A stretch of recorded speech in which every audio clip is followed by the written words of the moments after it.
Vanita, and I'm working as a marketing executive. मुझे से पूछना था कि मैंने सुना है one of my Muslim friend से कि आफ्टर डेथ सारे मुस्लिम्स जो है वो हेवन में जाते हैं and whoever is non-Muslim will go to hell. So I wanted a clarification on this point. कि हर एक की आफ्टर डेथ जो डिसाइड होता है वो अपने कर्म पर होता है, तो मुझे इस बात के ऊपर क्लैरिफिकेशन चाहिए थे कि why all Muslim will go to heaven and non-Muslim will go to hell. If at all we do good deeds, like if non-Muslim also does good deeds, why they will go to hell? बहन ने अच्छा सवाल पूछा है कि उनकी एक सहेली ने कहा कि मुसलमान आखिरत में जन्नत में जाएंगे, गैर मुस्लिम दोजख में जाएंगे। मुस्लिम मतलब वो जो अमन हासिल करता है, अल्लाह सुब्हानहू व तआला के अहकामात के मुताबिक चलता है, कुरान और सही हदीस पे अमल करता है, उसे कहते हैं सही मुस्लिम। ये बिल्कुल सही है कि जो अमली तौर पे सही मुसलमान है वो इंशाअल्लाह जन्नत में जाएगा। लेकिन आपका सवाल था कि जो गैर मुस्लिम अच्छे अमाल करते हैं वो क्यों नहीं जन्नत में जाएंगे। बहन, जन्नत में जाने के लिए 4 शराइत है। जब मैं मेरा 10th स्टैंडर्ड पास किया, मैं सेंट पीटर्स स्कूल से फारिग हूं, जब मैं आईसीएसई में था 10वीं में, मेरे एग्जामिनेशन में 6 कंपलसरी सब्जेक्ट्स थे। English, mathematics, science, geography, history, Hindi, 6 subjects compulsory. 6 subjects में पास होना कंपलसरी है।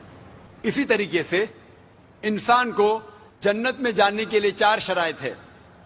ये लिखा है सूरह अल असर में, सूरा नंबर 103 आयत नंबर 1, 2, 3, जिसमें अल्लाह ताला फरमाते वल अस्र इन्नल इंसान लफी खुस्र इल्ला लज़ीना आमनू व आमिलु सॉलिहाती व तवासौ बिल हक़ व तवासौ बिस सब्र। अल्लाह सुब्हानहू व तआला कसम खा रहे हैं वक्त की, असर की, बेशक इंसान खसारे में है। सिर्फ वो लोग जो 4 चीज में सफलता पाते हैं वो लोग खसारे में नहीं हैं। और ये 4 चीजें ईमान, अमल सॉलिहात, वतवासौ बिल हक, वतवासौ बिस सब्र। जिस तरीके से मुझे 10th स्टैंडर्ड पास करने के लिए 6 सब्जेक्ट्स में पास होना कंपलसरी है। मिसाल के तौर पे अगर मुझे mathematics, English, history, geography, science में 99% मार्क्स मिलते हैं, 99%, और हिंदी में सिर्फ मुझे 10% मिलते हैं एंड पासिंग मार्क्स इज 40%। पास होने के लिए 40 मार्क्स की जरूरत है। अगर एक सब्जेक्ट में, हिंदी में मुझे 10% मार्क्स मिलते हैं और बाकी 5 सब्जेक्ट में 99% मार्क्स मिलते हैं, क्या मैं 10th स्टैंडर्ड पास करूंगा कि नहीं? बहन, मैं आपसे पूछना चाहता हूं, क्या मैं 10th स्टैंडर्ड में सफलता पाऊंगा कि नहीं? एक सब्जेक्ट में 10%, बाकी 5 सब्जेक्ट्स में 99%, क्या मैं 10th स्टैंडर्ड पास करूंगा कि नहीं? नहीं। क्यों? क्योंकि मुझे हिंदी में 10% मार्क्स मिले, भले 99 मिले बाकी 5 सब्जेक्ट में, हिंदी में 10 फेल। उसी तरीके से जन्नत में जाने के लिए सूरह अल असर के हिसाब से 4 चीजें जरूरी है। ईमान, अमल सॉलिहात, नेक अमाल जो आप कह रहे, वतवासौ बिल हक, लोगों को हक की तरफ बुलाना, वतवासौ बिस सब्र, लोगों को सब्र की तरफ बुलाना। 4 चीजें जरूरी है। एक भी चीज अगर इन चारों में से मिसिंग है, मौजूद नहीं है, अगर आप एक भी चीज में फेल होते हैं तो आप जन्नत में नहीं जा सकते। अगर आप कहते हैं कि आप अच्छे इंसान हैं, आमाल में आप बहुत अच्छे अमाल करते हैं, मान लो आपको 99 मार्क्स मिले अमाल में, 99, लेकिन ईमान में तो आप फेल है।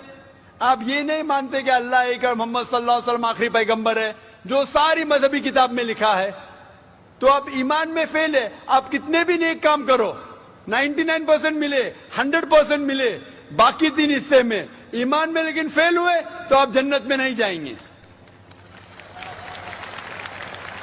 इसी तरीके से अगर कोई इंसान नाम का मुसलमान है, नाम का मुसलमान है, अच्छे अमाल नहीं करता है, नेक अमाल नहीं करता है, वतवासौ बिल हक, दावत नहीं देता है, लोग को हक के राह पे नहीं बुलाता है, या लोग को सबर की तरफ नहीं बुलाता है, सिर्फ नाम का मुसलमान है, मोहम्मद, सुल्तान, जाकिर, अब्दुल्ला, तो वो जन्नत में नहीं जाएगा।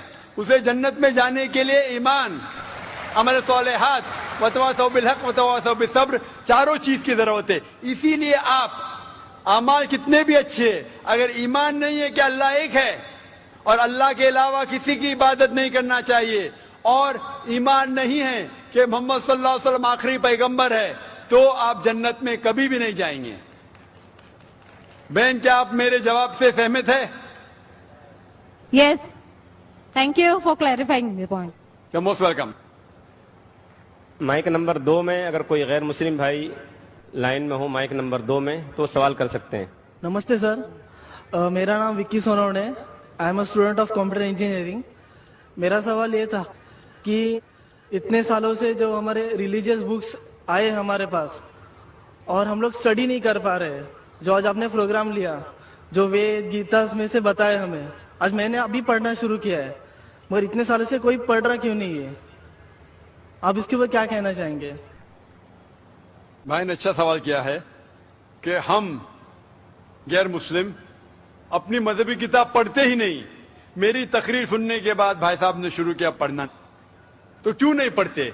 क्योंकि अक्सर दिगर मजाहिब के धर्म गुरु वो नहीं चाहते कि उनके मजहब के मानने वाले अपनी मजहबी किताब पढ़े।